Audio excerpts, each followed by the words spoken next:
están, estimados amigos? Este canal YouTube está organizado para crear opinión, para debatir. En él expresamos nuestros puntos de vista, siempre tratando de fundamentarlos en ciencia, en evidencia, en datos. No siempre tienen que estar de acuerdo conmigo, claro está, así es la democracia, pero tratamos de hacerlo con seriedad. No busco, por lo tanto, ni aprobación ni votos, no soy candidato. Y entonces tengo esa libertad, esa tranquilidad de poder hablar a plena conciencia y tratando de contribuir al debate. En este video quiero hablar sobre el voto preferencial, porque sostengo, estoy convencido, que el voto preferencial, siendo en la teoría un aspecto muy democrático y que va en función de la libertad de cada ciudadano de poder no solo elegir la lista del partido o organización política por la que quiere votar, sino también elegir a la persona, al candidato o candidata por quien quiere votar. Esto es muy democrático. Sin embargo, en la práctica genera situaciones poco democráticas. Por lo tanto, sostengo que el voto preferencial es una de las razones principales por las cuales en las últimas décadas en el Perú la calidad del Congreso de la República ha bajado sensiblemente, lo que es más que evidente. Y eso, sin duda, es malo para la democracia y para la institucionalidad en nuestro país. Para quienes no viven en el Perú y ven este canal, el voto preferencial es aquel derecho que tiene un ciudadano cuando hay listas parlamentarias de no solamente votar por el partido, organización, movimiento por el que desea hacer ese voto, sino también votar por uno o dos candidatos dentro de esa lista. De manera tal que alguien que está ubicado en un puesto medio o inferior de la lista, si tiene una votación alta, puede terminar siendo el primero de la lista de electos. Como digo, muy democrático. Sin embargo, ¿qué pasa en la práctica? Primero, brevemente, una historia de cómo surgió el voto preferencial en el Perú. Hasta antes de las elecciones para la Asamblea Constituyente que elaboró la Constitución de 1979, durante el gobierno militar que todavía entonces existía en el Perú, antes de esa elección no había voto preferencial. Entonces, ¿cómo se hacía la votación?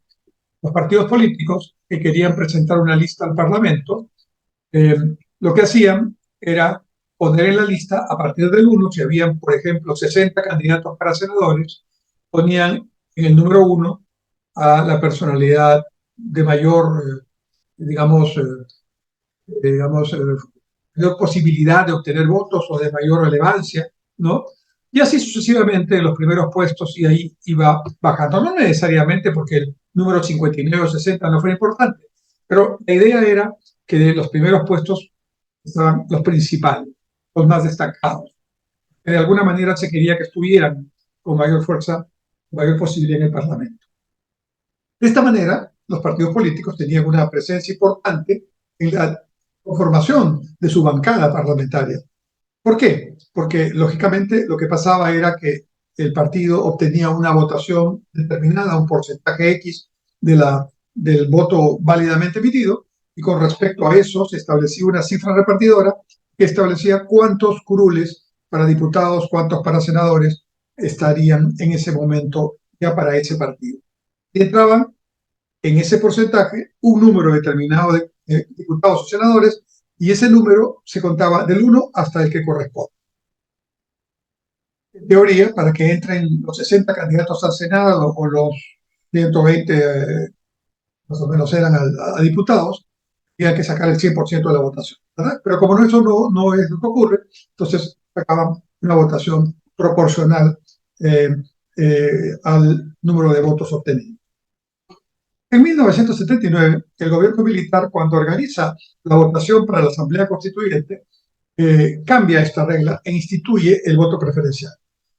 Y lo hace, hoy lo sabemos por ya todas las evidencias del caso, lo hicieron para evitar que el APRA, el Partido Aprista Peruano, que tenía posibilidades de ser electo y que venía además con muchos años de clandestinidad y de muchas circunstancias en que la votación le fue arrebatada, ¿no? Con su líder, Aya de la Torre, todavía vivo, pues pudiera lograr el triunfo. Entonces dijeron, bueno, como los apristas votan muy disciplinadamente, vamos a poner el voto preferencial para de alguna manera romper esa disciplina. Bueno, efectivamente así se hizo, salió el voto preferencial, pero el APRA tomó la decisión de que todos los militantes votaban por Aya de la Torre. Consecuentemente, Aya de la Torre fue más votado con más de 1 millón de votos y fue presidente de la Asamblea Constituyente. Entonces, no cumplió su objetivo para el cual fue creado, el voto preferencial, porque Aya de la Torre ganó una elección a pesar del voto preferencial y por lo que se había hecho. Sin embargo, quedó.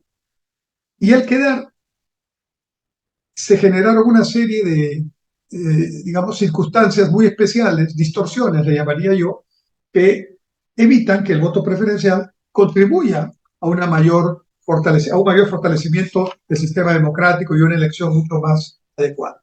Voy a explicar por qué. Y lo digo con conocimiento de causa, porque he sido en una oportunidad candidato al Congreso y he experimentado en primera línea el voto preferencial, pero en segundo lugar, porque he trabajado más de 8 años como asesor principal en el Congreso de la República y puedo diferenciar claramente lo que eran los congresos de hace 30 años de lo que son los congresos hoy día en el Perú. Muy bien. Entonces, ¿qué es lo que pasa con el voto preferencial?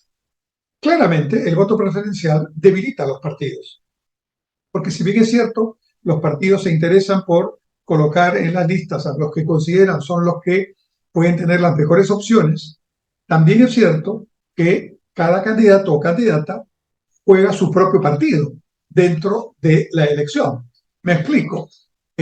Digamos que hay un candidato que tiene el número 15 y un candidato que tiene el número 45. Bueno, en esa lista, vamos a suponer que es una lista en la que entran 50, digamos que sea por Lima, para hacer el ejemplo. Entonces, allí pueden entrar hasta un número determinado de representantes. De los 130, ahora son representantes o congresistas, antes eran diputados senadores. Bueno, supónganse que el partido ha hecho unas encuestas, ¿no? Para saber exactamente qué porcentaje de votación podría alcanzar su lista parlamentaria. Y entonces se encuentra que el porcentaje que dicen las encuestas, con algún margen a favor, que puede variar en los últimos días de la elección, puede dar lugar a 5 congresistas de Lima, de ese partido, que salen electos, de un total mayor, ¿no? De 30, 40 por Lima, no sé. Muy bien. Entonces, la lista, que no es de 5, sino es de 40, es decir, está sabiendo, todos saben, que solo pueden entrar 5. En consecuencia, la estrategia electoral del partido pasa a un segundo plano y la estrategia individual de cada congresista o candidato, perdón, al Congreso empieza a ser la preponderante. Todos los 40 de la lista quieren ser parte de los 5 que son los que van a ingresar.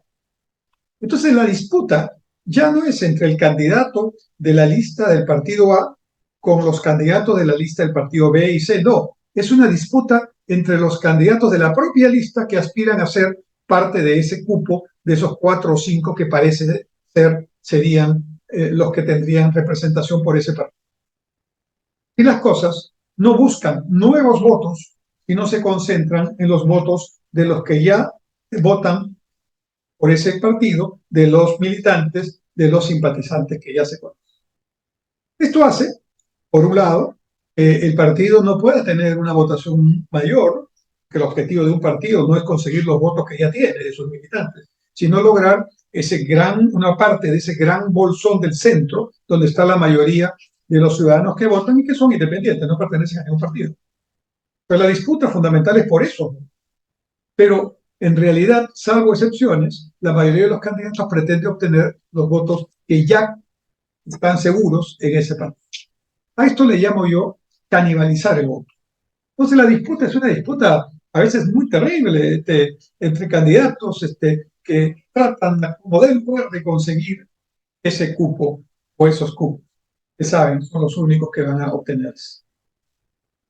Esto debilita a los partidos no solamente porque los partidos ya que han tenido la calificación, han hecho supuestamente un análisis previo, un filtro para poder autorizar que sean candidatos, ya no asegura que los candidatos de mayor relevancia, de mayor experiencia, de mayor, digamos, posibilidad de apoyo a la calidad del Parlamento sean los que sean elegidos.